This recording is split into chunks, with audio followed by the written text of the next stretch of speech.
Do you want to start thinking in English faster instead of just translating everything in your head? In this video, you are going to shadow a real story written the way native English speakers actually talk. This helps you connect directly to meaning, so your brain starts processing English faster and more naturally.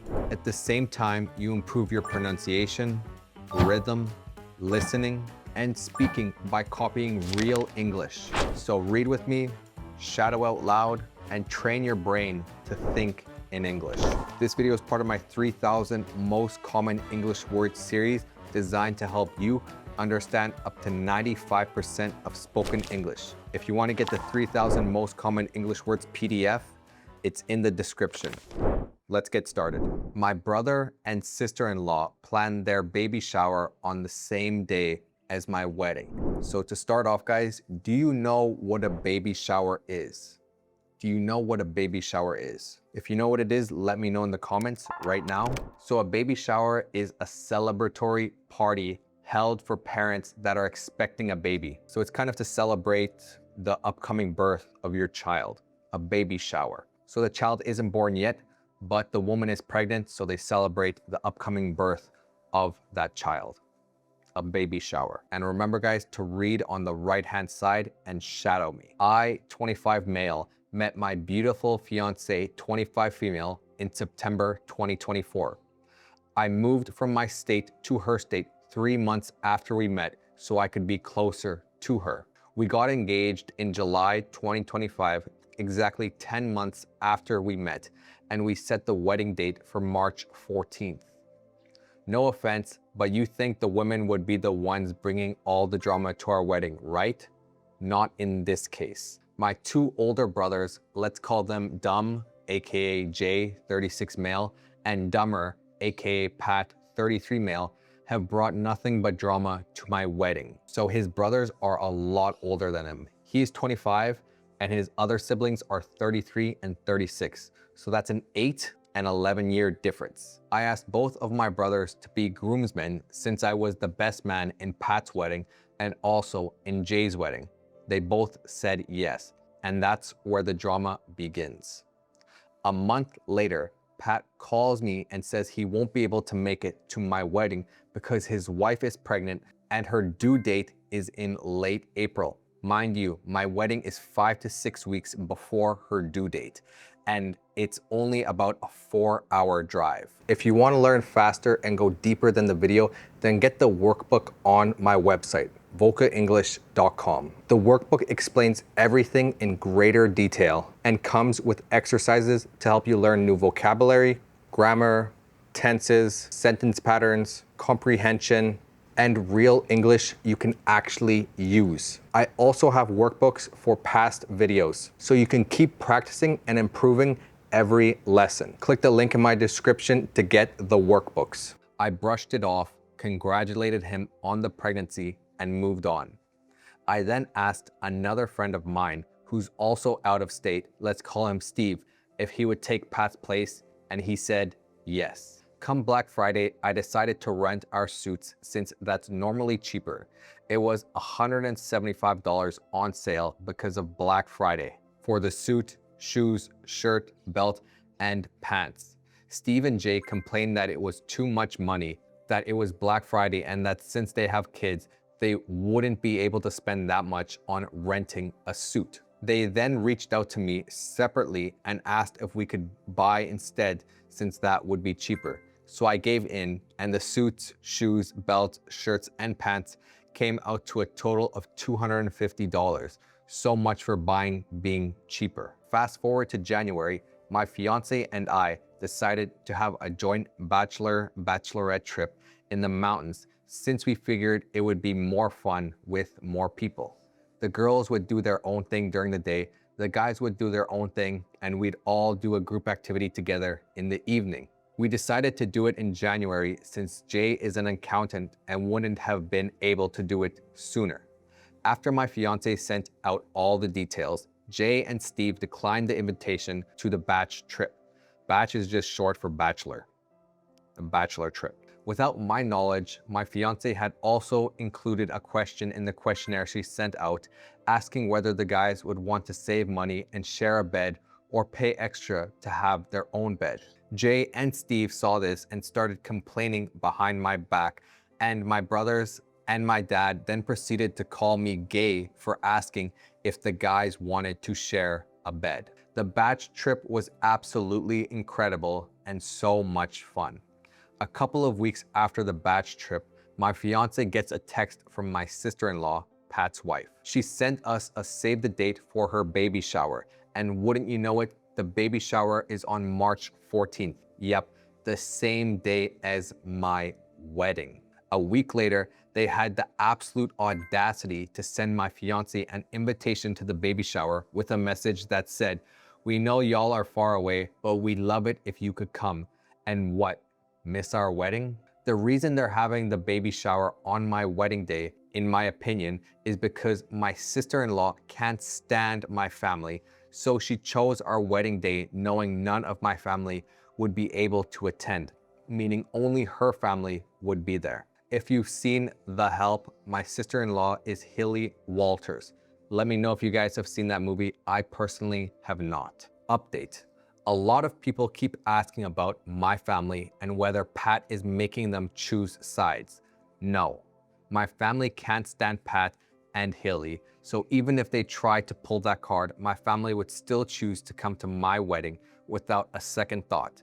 My siblings and my dad will be there. My mom will not be attending as she passed away 3 years ago. Now, for the part they'd probably prefer I leave out. This is not Pat and Hilly's first child. This is their third child. They already have 2 daughters and another girl on the way. Hilly has had 0 complications with any of her pregnancies or deliveries. This is not an emergency, not a crisis, and not some tragic circumstance. It is a conscious decision to hijack attention, and yes, it's exactly as selfish as it sounds. And just when you think it can't get any worse, the person who contacted my fiance was Hilly's best friend. For clarity, none of Hilly's friends have any relationship with my fiance or me. My fiance was intentionally included to make sure we knew that instead of celebrating our wedding, they'd be celebrating themselves. This was calculated, unnecessary, and dripping with main character syndrome. So no, this isn't a misunderstanding. This isn't bad timing. This is 2 people repeatedly showing everyone exactly who they are. Update 2. I was talking to my dad last night and shockingly, the baby shower fiasco came up again. It turns out Pat and Hilly went over to my dad's house on Saturday. My condolences, and he confronted them about why the baby shower was scheduled on my literal wedding day. Pat immediately played dumb and claimed he had no idea it was on my wedding day.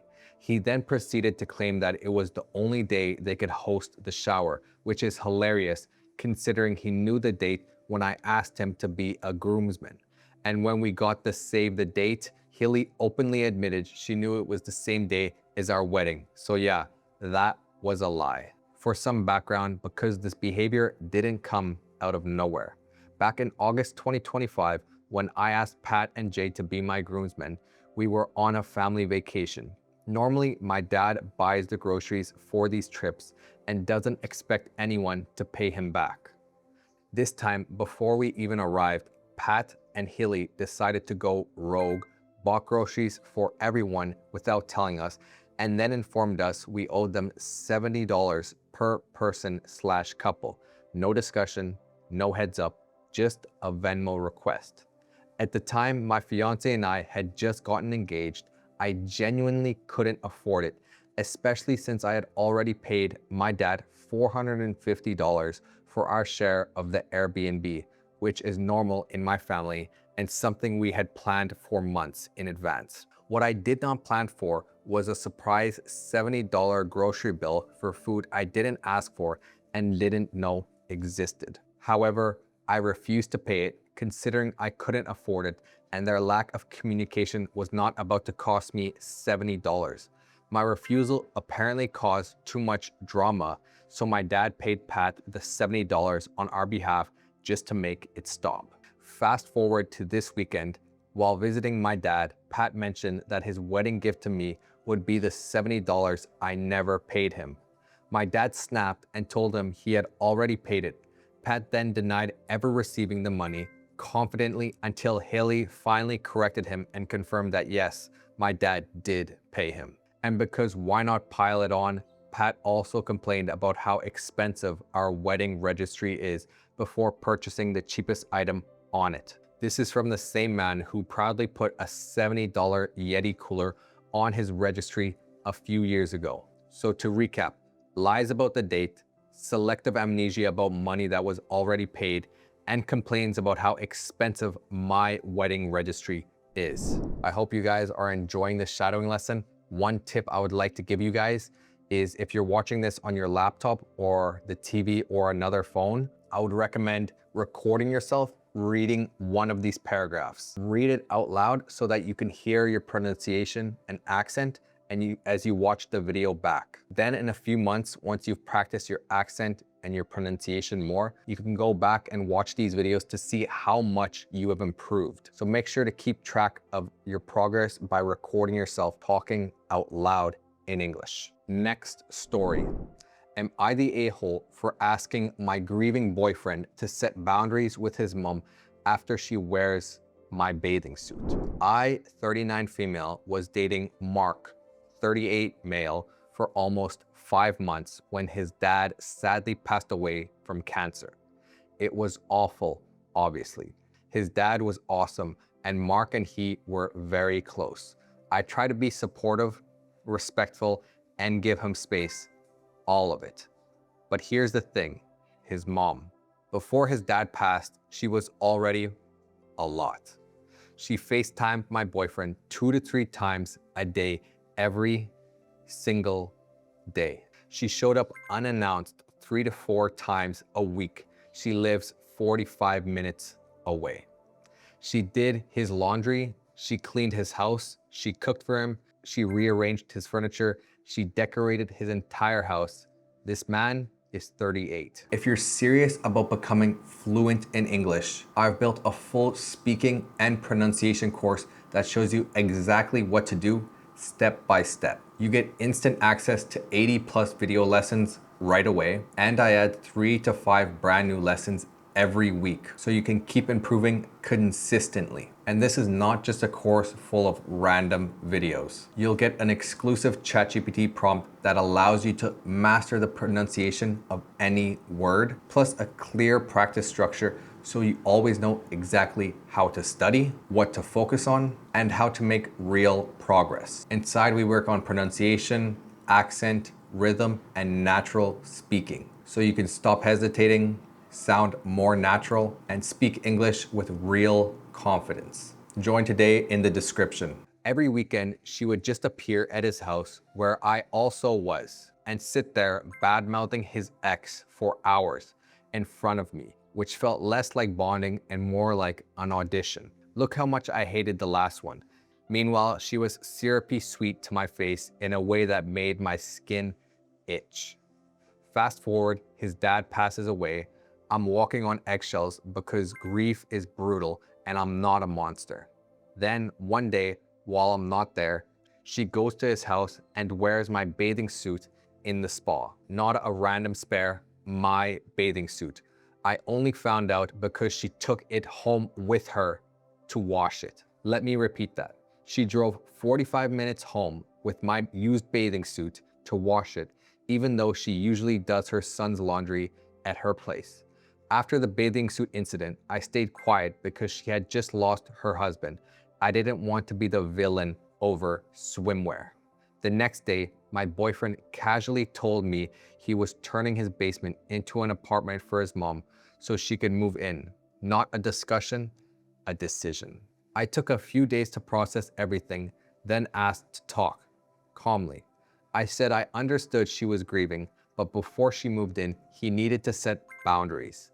I mentioned how intense things already were and that her wearing my bathing suit without asking made me uncomfortable. He got defensive immediately, took her side, and told me to leave. Then he gave me the silent treatment for 2 days. After that, he dumped me by text. Hold on. He dumped you by text because you didn't want his crazy mom to move in with you guys. I feel like he did you a favor, I'm not gonna lie. Let's continue. It hurts, but honestly, if asking for basic boundaries ends a relationship, it probably wasn't much of one to begin with.